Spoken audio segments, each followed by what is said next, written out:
Hey everyone, we are live. Hey, The sorry. flawless introduction right there, everyone. Welcome to Let's Write Scripts. I'm Micah Crady, the head of writing at Arc Studio, the best screenwriting app in the world.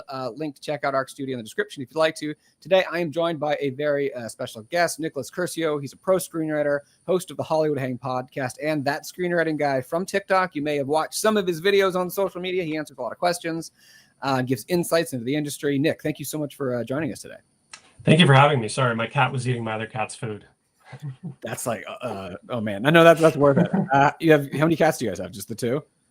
Yeah, we've had one for about a year, and then everyone was like, "You need to get another one." So she has a friend, and so we did that. They're not friends, and it's been like a lot, but we're figuring it out. That's awesome. We had the opposite thing. We had one dog who like didn't know how to be a dog. She was a rescue, so we got like a second dog to kind of like teach her like how to actually be a dog. Like the first time they played together, it was like we like clutched each other. We are so excited.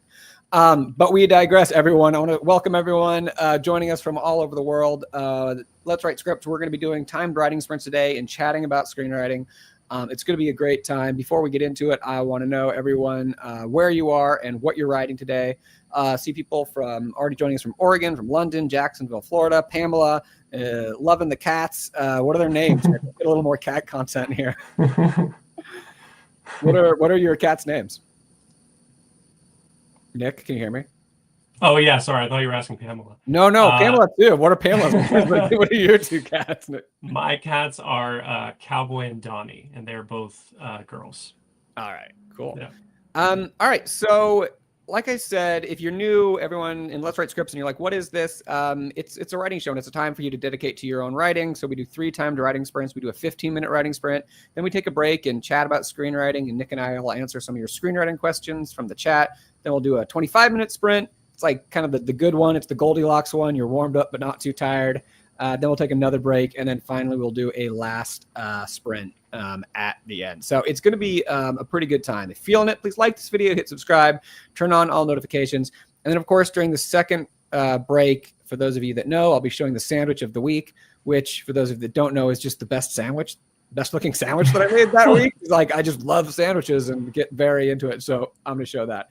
But to get in these questions myself, I'm usually in LA, but I'm actually down in San Diego for the day, which is why I'm in unfamiliar surroundings, but making it work. And I'm going to be working on a feature. I had, if you're a writer, you know it's good to bounce ideas around. So I had a drink with a writer friend last week, and we were kind of like, I brought up, I kind of pitched him this idea. It was very helpful. I hadn't pitched it yet. And so in the pitching, it's like, okay, I'm seeing all the flaws, and then we were chatting about it. So I'm like dive into that idea. Work on that in the sprints today. Nick, where are you, and what are you going to be writing today? I'm in LA. I'm on the west side. We're still here. The tsunami didn't hit, and I'm working on a feature that I am trying to direct. So it's a very, it's kind of a contained thing, and trying to battle the creativity with the sort of limitations and all that. Yeah. What have you directed like shorts and stuff before? What's your directing experience? Yeah, I went to USC film school. I wrote and directed. I made like a thesis film, made a ton of shorts, and then kind of just fell into the screenwriting thing after. And now, doing the studio thing for 5 years and being like, most of the things that I've worked on haven't come out. And I've just met so many inspiring filmmakers this year, and I just decided that I need to get something together that I can make, That's awesome. I mean, maybe that's a good transition. You're going to tell people like a little bit of your story. I think people always like to know how people got started and started getting traction in the industry. So you mentioned you went to USC. How did you get from there to where you are now? Yeah, so originally I went to UCLA for undergrad, and then I was an English major. I just liked writing, and then I took 2 years off, and in that time I kind of met some film people and kind of thought, maybe I should try to apply to an MFA program for film school. So I went to USC, and it was great. Like, I did the writing directing track. It's a 3-year program, and then I was an assistant after that for about a year. And then I just had a script that kind of ended up on the blacklist and ended up getting a lot of buzz. And so from there, I was able to go to Sony Animation to work on a film whose trailer actually just dropped a few hours ago called Goat. Correct. And yeah, then after that, just more, kind of doing the open writing assignments and studio screenwriting thing, which has, been very up and down the last few years. But yeah. That's cool. And then how did you start getting into doing like the Hollywood Hang podcast and sort of your TikTok and social media work? Yeah, so originally it was during the strike that I kind of, I've been on TikTok like since the pandemic, but I kind of just jokingly posted on there. But during the strike, there was so much discussion, but it wasn't necessarily from people who were in the guild or striking. So during that time is when I kind of made longer videos and kind of just telling people like what's going on and here's why we're striking. And writers aren't rich. Most of us are just like, struggling to get by. And so, because I think there was a sentiment of like, oh, these people already make so much money. I looked up the rates for TV room. People don't know how it actually works and how most people are just doing other jobs and that kind of thing. So piecing things together, it's like, yeah, the amounts are high, but it's like how many weeks a year are you going to be making that actually? So, exactly. Yeah. And does that have to last you 1 year, 2 year before, so, but yeah. And then about a year and a half ago, maybe I decided that I would just try to make an effort to like post every day, post something, whether it was writing advice or talking about something I'd worked on.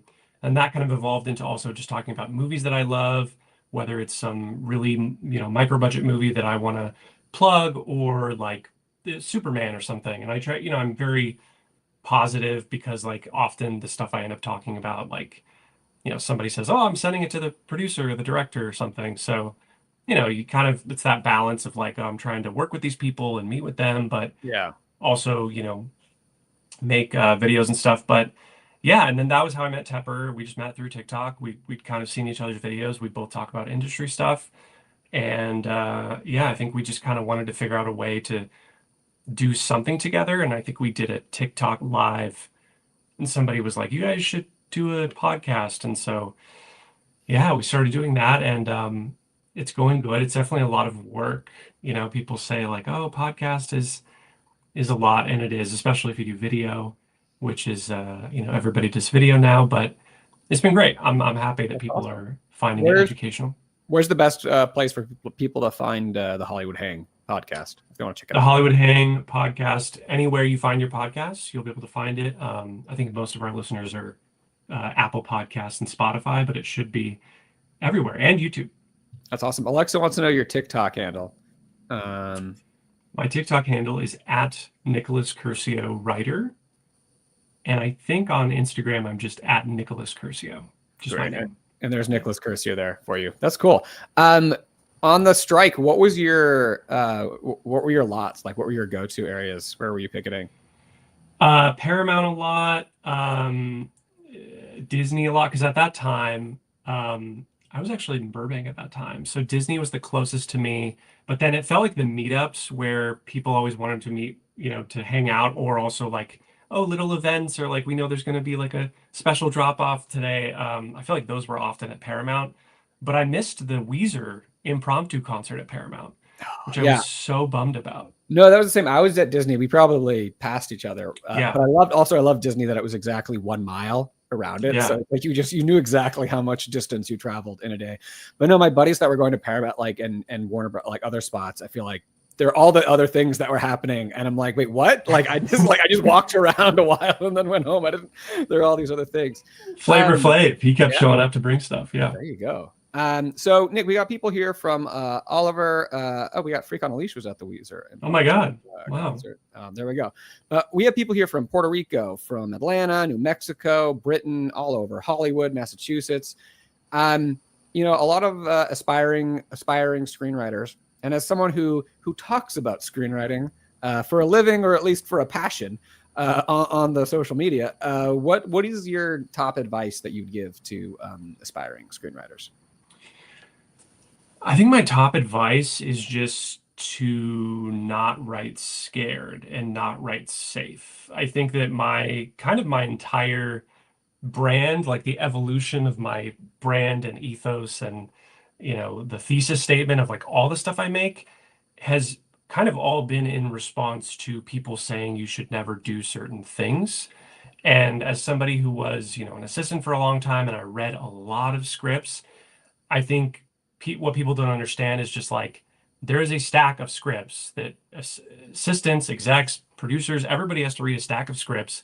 And a lot of those are from professional writers. So to break through that, and a lot of those scripts are often safe because it's professional writers trying to write something that'll get made. So it needs to be commercial. So it's going to be a little safer.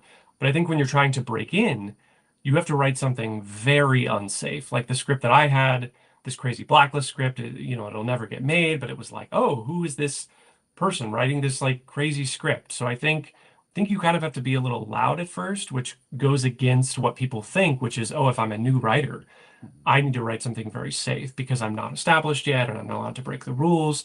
But I think you kind of have to because there's just so much noise and so many people trying to break through that you have to stand out or you just will never really break through, in my opinion. Yeah, no, I totally agree. I think of it using a slightly different but similar word, which is perfect instead of safe. Like I Mhm. see a lot of screenwriters like that. My script needs to be perfect. My script needs to be perfect. And like that sort of means you end up kind of sanding all the edges off of it, anything that sort of makes it interesting. And I always think of it the same way. It's like when you talk about all the pro writers who are writing safe, it's like an executive, someone out there, a buyer, anyone in developing, like they know 100 writers who can write a perfect script, right? Like they Mhm. know that, like they don't need to look for that. What they need is something else, right? Like if you're going to contribute something, it's going to be the thing that's unsafe, unperfect, like your little bit of voice. So like, yeah, I like how you talk about it as like safe and dangerous. I kind of always think of it as like perfect and voicey. But Yeah. yeah, I dig that. I think that's great Even, advice. yeah. I mean, even when people get a yes on a script, like if a script gets bought or even if it's like a bidding war, like there's always notes. The Oh, script will basically be rewritten even while it's being shot. So like, yeah, it should be like the best it can be, but also it's a live document that'll continue to always change. totally. You mentioned the Jet Blacklist as part of your story here. Juno's asking what it is. It's Juno. It's actually two things, sort of it, but it started as one thing that Nick's talked about. Nick, do you want to kind of share what that aspect of the blacklist is? Yeah, this is a question I get a lot, and I know it's confusing with the sort of double, like, okay, so basically it is a list that gets compiled in the industry of the favorite scripts that go out every year. So basically at the end of the year, all the execs get polled by the Blacklist, Franklin Leonard's sort of company, and they say, what was your favorite script that you read? It doesn't need to be something that got bought. It doesn't need to be something that got all the attention. It's just like, what was your favorite thing that you read? And then everybody, Favorite thing that unproduced, right? That's like, favorite currently yeah, unproduced. yeah. Yes, yes. And yeah, and then they sort of tally it all up. And then at the end of the year, you get a ranked list in order of votes, which kind of ends up being like, if you're looking for a spark notes of like, what was the hot stuff this year, you can read it on there. And then the Blacklist as a conglomerate, as a company, became so successful and well known in the industry that they built a online portion for anyone to use. And that is where you can pay to host your script on the website and you can pay to get an evaluation. And if you get a high grade, then people searching the website will see that and it's kind of just another way for writers to try to get their scripts to managers or producers. Yeah. Juno, I interviewed Franklin Leonard, the founder of the Blacklist, in December. So if you check out on the channel, there's an interview in Oh, there. that's awesome. We Yeah. have him on our upcoming podcast episode next week. He likes to do it. He's a man who does interviews and podcasts. He's very good too. I also like, it was interesting because when I was interviewing him, he like he doesn't BS, like if you give him a question, like, and I'm saying this in a positive way. It Hmm. sounds like an insult, but it's a positive thing where it's like, if he rejects the premise of your question, he'll reject the premise of the question and kind of like go at it. So I was really enjoyed talking to him. It was really cool. He's also a fellow soccer nerd. So Oh yeah, he yeah, loves soccer. Yeah, yeah, yeah. he and I bonded over that. All right. So Ian mentioned he has a script question. Feel free to ask that, Ian. So what this is going to happen right now is we're going to go into our first sprint here in just a second, the 15-minute writing sprint. And basically during that time, I'm going to put a timer up on the screen. Nick and I are going to shrink off to the side and be muted, and we're going to play some music, and we're all just going to work on our own scripts, whatever projects that we came here to work on. And it's just like a dedicated time for you just to like focus, block out the noise, and just give some attention to whatever your current writing project is. Whether that's a script or, hey, sometimes people are watching like short film or writing short stories or novels, or, I mean, sometimes people are just at work and want creative company. So whatever it is that you're working on. And then after that sprint's over, we'll come back and answer questions. So Ian, if you have questions, please ask in the chat. Everyone, if you have questions, it can be about the industry, about screenwriting in general, a specific thing you're struggling with in your script. And Nick and I will do our best to answer those questions. Like Saladin has a question here, which we can get to after the sprint. So I think that's a good one to talk about. So yeah, we're into the 15-minute sprint, which is like the chill warm-up sprint. The music's really chill. I like to slow down my voice a little bit because sometimes I like go in 100 miles per hour, then play this very soft like spa music. It's a little bit of whiplash, but this is like the warm-up sprint. Like read back over your stuff, free write, whatever it takes to get into that creative zone. And then at the end, and I already got some good questions coming in to talk about. So let's do it, everybody. I'm going to play some music. Get your script open, whatever you're working on today, and 15 minutes on the clock, and then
right, and that brings us to the end of the first Write Sprint, the chill warm-up spa music sprint. Nick, how's your writing? How are the muses treating you today so far? Good. I mean, I think it's like you said, that first one, kind of getting the blood flowing, you know? Oh yeah, Yeah, but totally. good. No, for me, it's like 10 minutes of absolutely nothing, followed by like 2 minutes of like, wait, I think that could be a thing. And That then yeah, is be like, writing in a nutshell. yeah, Yeah. exactly. And then it's like next writing sprint, we'll see that more. Yeah, everyone, welcome. If you just joined, this is Let's Write Scripts. I'm Micah Crady, the head of writing at Arc Studio, joined today by special guest Nicolas Curcio. We have done the first writing sprint. We're going to do a couple more writing sprints, but we are going to take some time now to answer some questions. I'd also love to know, how'd that sprint go for y'all? Are y'all feeling today? Are the muses with you? Are they blessing your fingertips? Are they mad at you? Did you do something to piss them off? Let me know. For Cash, the sprint went fast, which is generally a good thing, I think. So Cash, hopefully, I find it's when the writing's really bad is when I'm like going on forever. How much time could possibly be in 15 minutes? All right, but there's some good questions here I want to bring in. Sadaldin, so we were kind of talking about being dangerous earlier and like bringing something unique to scripts. And he's asking, is it possible for the uniqueness to come later? That is, after the film structure is completed, then I can tell myself how I can be unique in this film. Nick, what's your first reaction to this question? I think so. I mean, I think for a lot of people, it's hard to focus on, I guess it depends what we're talking about, uniqueness, right? Are we talking about like an interesting format choice? Are we talking about being a little stylish with the prose, talking to the reader? And I feel like you have to figure out the story and the structure first. All of that stuff comes much later because, it's always evolving. But yeah, I think it can come later. Yeah, I think that's a style versus kind of substance kind of a thing because, like you said, if it is about like the prose, how you're writing, if you're being cheeky kind of in it, like if you are like talking, then like that's like a layer that can be added on. If you're talking about like the story itself, I mean, like structure is story. So like it's if you're trying to be unique in like the way you're structuring the story or what it is, then that kind of needs to be part of it because those aren't like separate things. I would say. And it's also like, things get better. Like rough drafts are bad for a reason. So like there can be definitely you like improve the story as it goes on. Like, I mean, I don't know, Nick, how you feel about like vomit drafts, but a lot of people kind of swear by this idea of just like getting something down that you can then revise and make better. So it's like the thing that people might walk away with, the thing that like, I was actually just heard a story about how The Sixth Sense, how the big twist in The Sixth Sense was actually the last thing added. It came in like draft 13 or something. So It's like, that's what that movie is. That's what makes the movie unique.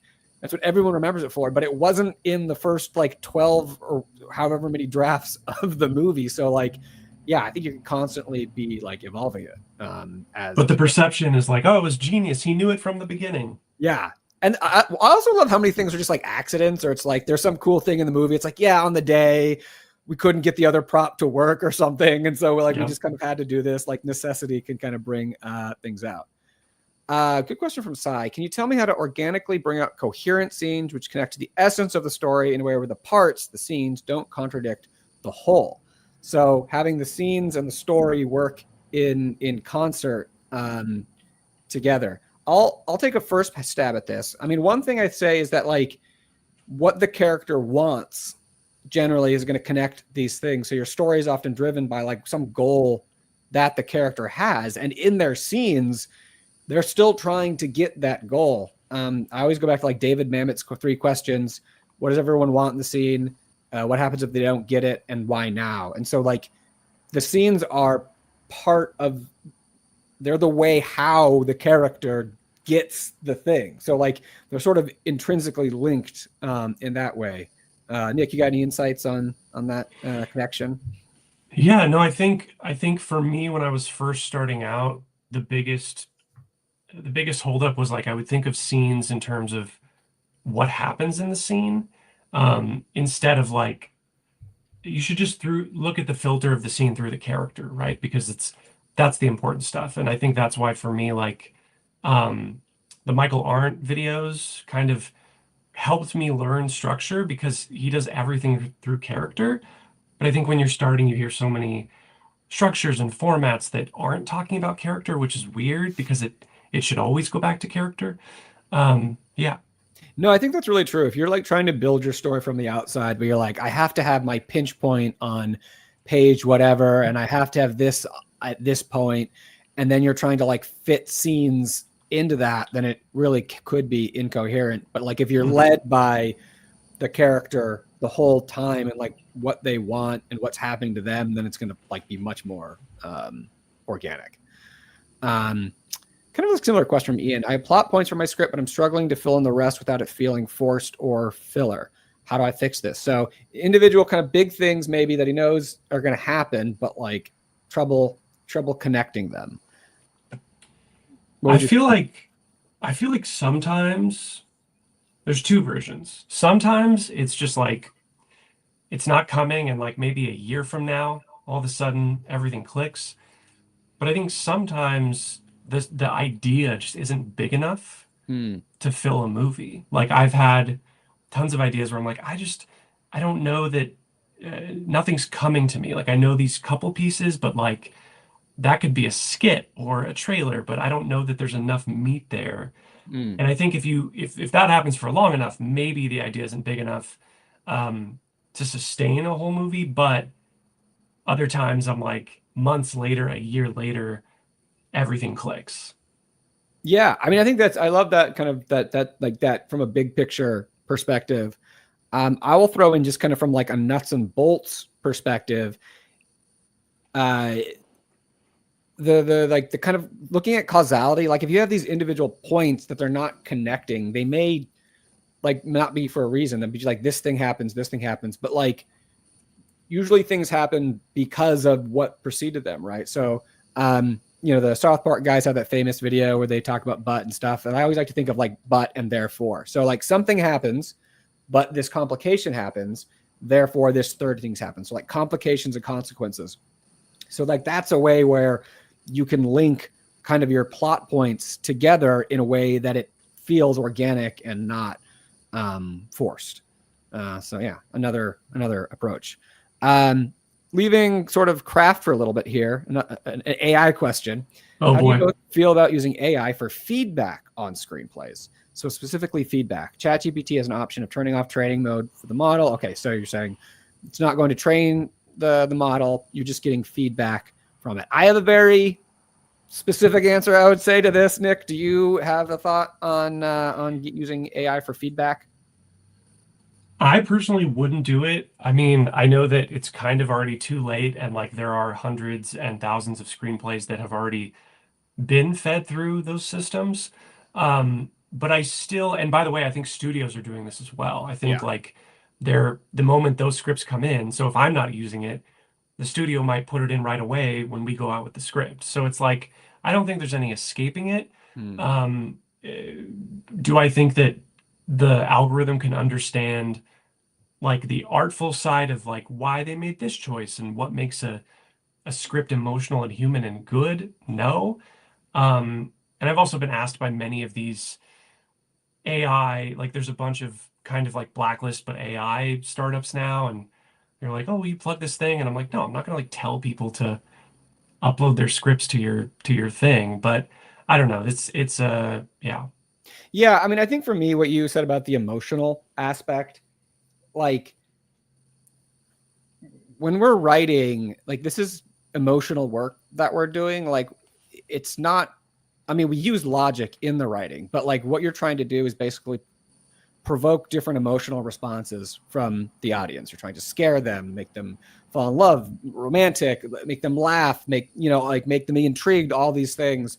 And so really the best feedback you can get on your writing is, did you do this to another human being? Did a human being read your work and feel intrigued, engaged, or were they bored? Or, and those are just things that like an AI can't do. It can sort of, I guess, tell you, does the structure match other structures kind of things? Did a character do something vaguely in an area, but in terms of like an emotional response from a reader, it can't do that. And also in terms of like the thing we were talking about earlier about, not playing it safe or not, or trying to do things unique, like that is going to be discouraged probably by an AI model because you're going away from everything it's been trained on. So anytime you try to do anything new, it's sort of not going to understand like what that is, and it won't be able to tell you if it's successful, which is really what another human. Yeah. Yeah, I mean, there's also the component of like, I know the argument for this would be, well, if we're talking about access, I don't have $80 to spend on the Yeah. blacklist and I don't have any screenwriter friends. In those cases, I mean, it's your, technically you own thing you wrote.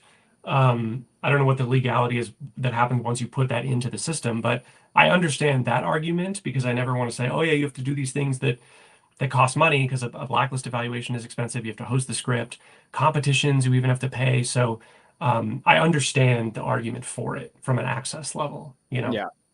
I think this is funny from Cash Sun ad for an AI feedback. They gave Pulp Fiction a bad score for the exact reasons people want to watch a Tarantino movie. There you go. Yeah, like it can't, if it's doing something different, it can't really tell you what's going on there. Question about Josh. I find it hard to convince myself the authenticity of the dialogue I'm writing. It rarely feels like a genuine conversation someone would have. Nick, how do you write conversation that feels authentic and feels like a real conversation that someone would have? I think it's the hardest part about writing dialogue because like there are things we say in person that need to be truncated in a movie. I think it needs to feel natural and authentic, but also like, subtext and not text. And like sometimes we do need to get things through that are plot related, but also it can't be too, ham-fisted. So I feel like that's just the balance of like, yeah, that's for me is the hardest part about writing dialogue. I think reading it out loud, even just to yourself or with someone else or at like a table read, that's when I find that I think hearing it helps. Yeah. Yeah. I mean, I think you touched on something that's really important in there is that like great dialogue is not actually authentic oftentimes at all. Like if you think of Sorkin, and your opinion can vary about whether you like Sorkin or not, but like he's very successful and he's known for his dialogue, and none of his dialogue is in any way like authentic. People don't really talk like that. And so you're kind of, it's like verisimilitude, not accuracy, sort of like there are real things it's like you want it to feel genuine, but it doesn't necessarily mean it is genuine. Like if you just recorded a conversation people had, you couldn't really use that most of the time. People talk in circles. It's, they like do run-on sentences. It's like, it's not actually interesting. One thing I also like to say though, for dialogue is that like, it's a tool oftentimes that a character is using, right? Like they want something, and the dialogue is one of the ways, the words they say, how they say them is if they want pity, they want love, they want to hurt somebody, like they want to do some of these things. Like thinking of dialogue almost in a functional way sometimes can be really, really helpful. You mentioned feedback and not being able to forward stuff. What do you recommend, Nick, in terms of coverage for people? And this is, I guess I'm going to just say that this is difficult because like most people, like I'm assuming Nick is the same as me, is like we have people in our lives who read our stuff, who we trust and are, and we value their insights. So I don't know, do you have outside things that for people who don't necessarily have that in their lives that you would recommend? I mean, I think it's been a while since I don't know if I'm up to date on all the different services, because I know that like a lot of the competitions, which are also the same companies as the services, a lot of those recently kind of went under. Yeah. Or they're forming a new thing or something's happening. The blacklist, I mean, in terms of like the vetted, trusted, real things, like the blacklist website does get used a lot. There have been scripts from the website where people sign somebody and then the manager sends that script out and then it ends up on the real blacklist. Like there are people that get use that system, but in terms of the family or friends feedback, I think you got to find somebody who's going to be real with you. Like I have my hype up readers for feedback, and then I have the people who are going to be kind of like be a little mean and tell me the truth. So I think if you only have like nice family or friends readers, you're not going to get the feedback you're looking for. I don't have hype up readers. I might need to get some of those. That actually sounds wonderful. Do you go to them specifically when you're like, I need to be pumped up like about this idea? Yeah, like I wouldn't like often my sort of like vomit slash 1.5 version maybe of like I need somebody to tell me this is fun and I should keep doing this. But I'm not ready to be like shot down yet, you know? Awesome. All right, we're going to jump into the second writing sprint here. I think Nick's going to have to leave us for just a second. Great questions. We'll come to do more after this writing sprint, y'all. So I'm going to put 25 minutes on the clock. I love it. We're warmed up. The neurons are firing. We are in writing mode. So 25 minutes. This is the one. Lock in. And yeah, hopefully we can. We're ready. We're ready to really make some good progress here. So I'm going to play some music. Put up the 25-minute timer. And we will be back at the other side of the 25-minute sprint for some more script talk. Here we go.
All right, and that brings us to the end of the second writing sprint, the 25-minute writing sprint. I always call it the Goldilocks writing sprint because it's just right.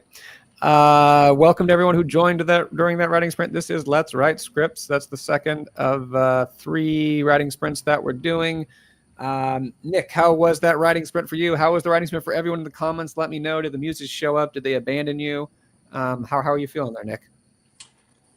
I started thinking about a different script, which is pretty much my favorite thing to do. If I have to focus on this script, I'm like, oh, but I just had this great idea yesterday. What if I just mess with some pages?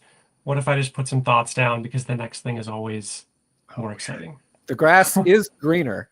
That I feel like is one of the truest expressions.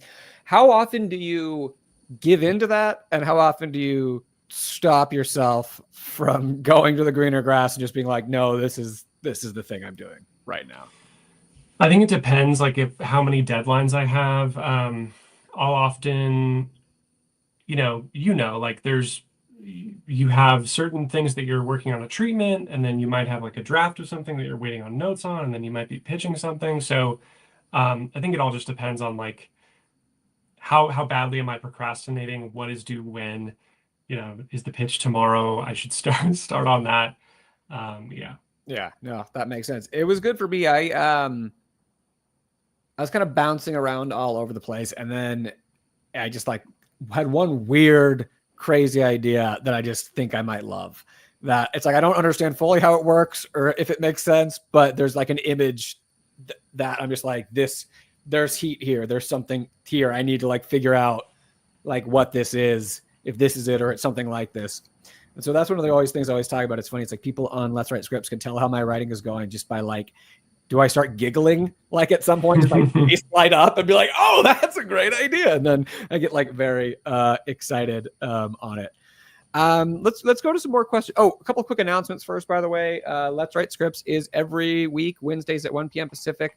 There's a link to RSVP in the description below. You can just show up on the ARC Studio screenwriting channel at 1 p.m. Wednesday.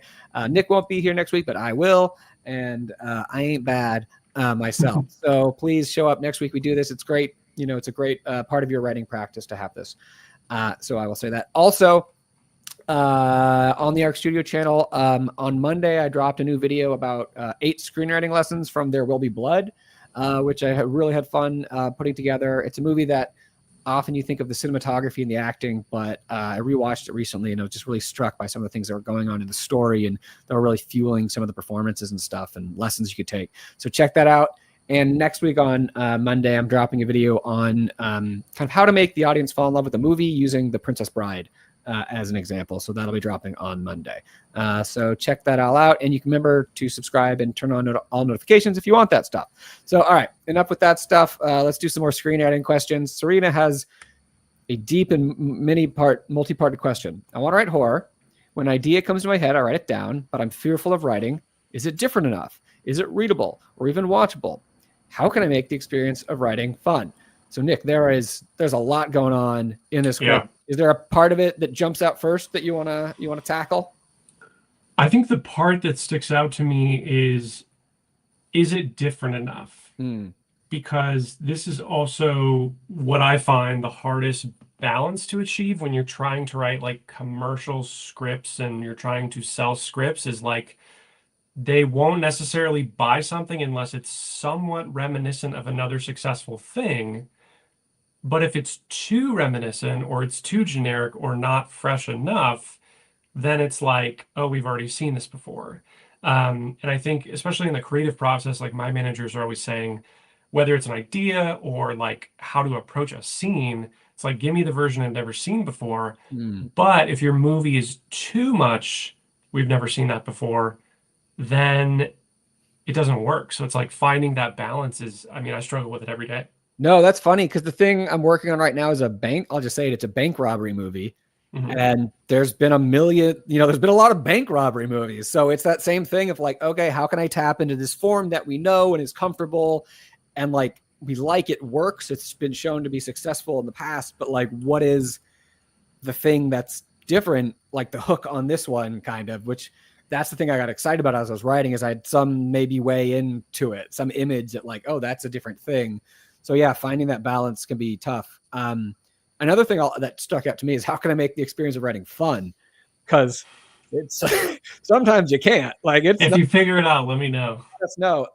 I will say though that like, you know, there is that thing people like say, I am always against. There's the phrase people say where they like, I hate writing, I love having written. And like, I don't actually agree with that. I actually love writing. Like the moment of creation, like when I start giggling, like it's the endorphin rush that I get. It's like, I love it so much.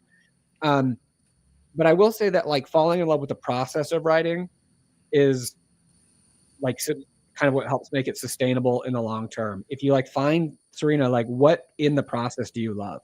Like, is it getting to know a character super well? Is it like when they come to life on the page? Is it the dialogue? Is it coming up with a twist? Is it, you know, like kind of finding those things in the process that like, what's the part that's drawing you to it, and really like seizing hold of that and like getting the enjoyment from it when you're at that part of the process. I would say.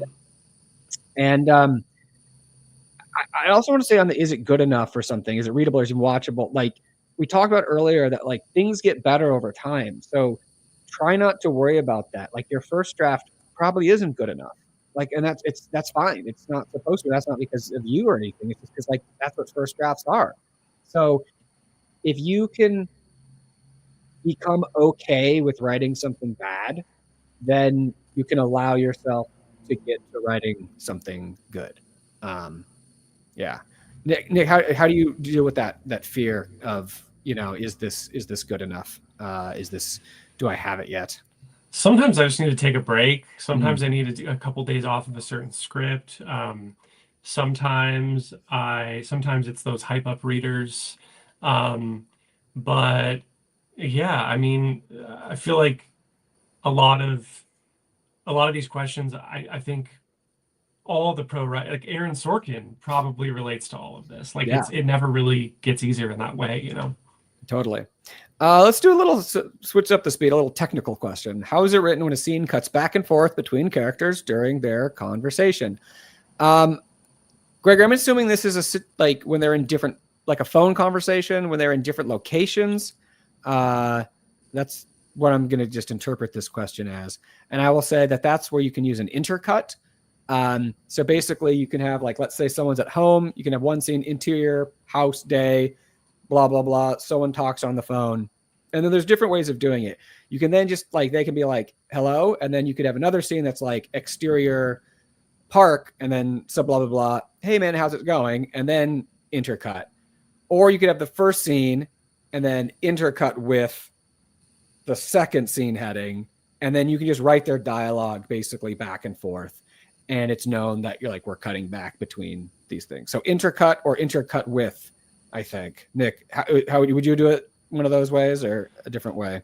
I like the intercut way. Yeah, I've done it that way. I think also, at least in terms of spec scripts, like I generally have a protagonist who we're with most of the movie. So I try to think like, why don't I just filter this whole conversation through the protagonist and their location? But yeah, I've seen intercut a lot. I like that. Yeah, no, but I think that's true that like a lot of times you do make the choice of like, are we on just one side of this conversation or not? Like what is on the other side that we need to see that makes it? Because yeah, usually you're with your protagonist on one side. So a lot of conversations you won't be intercutting. Sometimes you won't even hear the other side. Like you can do it where you're just seeing one side and hearing both sides using like a VO or a phone or something, like parentheses next to the name, or you could literally just be only hearing one side, and that's how you get to keep the other side a mystery if there's some information they're getting that you want to like hold from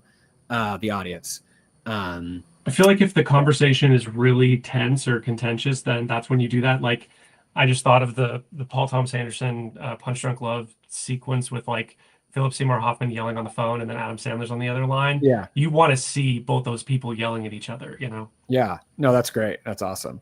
Let's do one or two more. We're running late, but that's what happens when we have guests. There's so much good discussion. Nick, how are you doing on time? Do you have to bow out soon?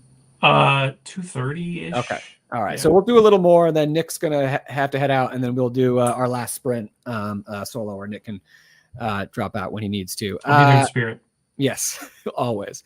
This is a fun one. What's your process if you are questioning if you want to change your main character and the perspective on the narrative? So you're starting on this idea, you think you know who your main character is, but you work on the story, and then you start to think like, wait, maybe this other person is the main character. Maybe I'm telling this in the wrong perspective.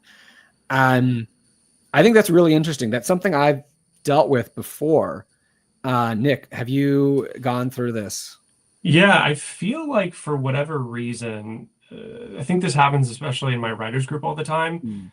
People's first drafts often, and I don't know if it's because you're trying to figure out all the pieces and you haven't figured out how your character's driving the story yet, often you end up with like a really passive, sometimes you just end up with a really passive protagonist, but there's like other characters that are really cool.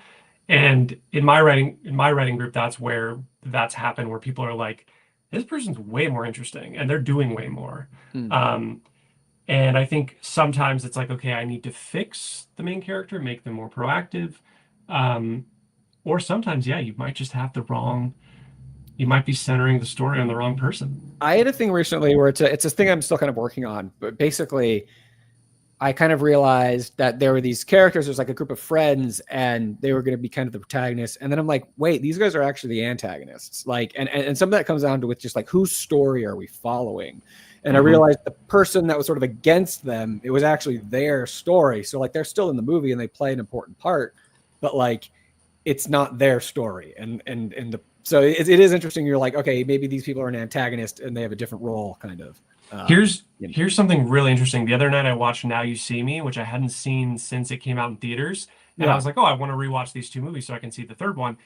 That movie's completely insane. It's like one of the craziest movies I've ever seen. But as we broke into the second act, I was like, wait a minute. Like, I thought the FBI who was after the magicians, I thought they were the antagonists. But then, like, as we get in the second act, I'm like, wait a minute. Like, this movie's about the FBI trying to catch the magicians. And then I was like, let me check the log line. And sure enough, it was like, in my head, I thought the magicians were sort of the heroes, but the log line of the movie and the structure of the movie is actually the FBI tries to catch these heisty magicians. So it's like very kind of weird. Yeah. It's interesting because I was doing this Princess Bride video and I was rewatching it, and the camera turns actually. So like you guys know there's the famous scenes, if you guys have seen Princess Bride, where like Princess Buttercup's been kidnapped and she's by the three guys and the man in black is pursuing them. And we're very much with the kidnappers. It's their perspective and this mysterious figure is chasing them. But then over the sequence, it just turns and suddenly the man in black who's chasing them is now the protagonist and we're with him. And so like, you can do a lot of really interesting things like in movies with like who the protagonist is and like what the perspective is, and even like sometimes changing it like in the middle of a sequence, which is just one of the really things that's just very cool about making movies. All right, we are coming up now here on we're almost at 2:30 and there's so many more questions we'd love to get to, but we can't. If y'all come back next week, I'll try to answer more questions. Nick, I want to say, I have to share the sandwich of the week real quick. And then Nick, we can, let me see the sandwich. Farewell. This one I probably like built up too much. So this is Baguette 2. This is a sequel because we had Baguette 1 like in the past, and then now Baguette 2. So yeah, we're on a nice French baguette here. We have some turkey, avocado, tomato, pickled onions, cheddar, mayo and mustard, and we're ensconced in a bougainvillea bush. So we got some flower petals just kind of going around it. And I really felt like the bougainvillea picked up the pink from the pickled onions and the red from the tomato. So it just kind of was like a beautiful thing here. That's like a very pro-looking sandwich. That's amazing. Thanks, man. I take my sandwiches of the week very, very seriously. So it's like, what else do we got here? Like oftentimes I'll be like this was a rotisserie chicken we did recently that's like nice. So there we go, everyone. That is the sandwich of the week. Spell bougainvillea. I think you did a pretty good job there. But I actually have like no idea. The production I prefer not to. Is increasing. I see. Yes. the sequel everything was asking for, Baguette 2. Nick, I want to thank you so much for joining. I'm going to take you off stage. And as we discussed, if you could just hang around for a quick second, then all right. And for everyone else, we are going to jump into the last sprint. We're just going to do a 15-minute one to end because we are running behind. But I hope to see everyone next week. Check out the videos on our channel. I'll come back next week. Nick, any parting words of advice to our audience? Just keep writing. It's meant to be hard. It's meant to be frustrating. It won't get easier, but it'll get better. Yeah. Awesome. I love it. All right, I'm gonna play 15 minutes on the clock, and let's lock in for one more. If you have to leave during the sprint, please say farewell in the chat and let me know how it went. And for those who do the full sprint, I'll say final farewells on the other side. For 15 minutes, here we go.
right. That is the end of our final write sprint. In the end of Let's Write Scripts for Wednesday, July 30th. I want to thank you all so much for showing up. I hope you got some great writing done. I did. It was fantastic to chat with Nick. We had to step out and with you guys. And thank you so much for bringing your energy and everything. This is always one of my favorite times of the week to spend these 90 minutes plus writing with you. Again, I hope to see you next week, Wednesday, 1 p.m. Pacific, same time, same place on the Arc Studio Screenwriting channel. You can RSVP at the link below or just show up at that time. You can also check out the other videos on our list. I've been making a lot of videos. I just dropped one on screenwriting lessons from There Will Be Blood. Next week, I'm doing one on The Princess Bride, and I have videos on how to write story for a movie, how to write good scenes, how to write character intros, how to write short films, lots of stuff, a whole series on how to write TV pilots and everything. So there's a lot of great content on there. So like, subscribe, please turn on all notifications to keep getting our stuff. And yeah, that's it for me. Please be kind to yourselves, and happy writing, everyone. All right. I hope to see y'all soon. Catch you later.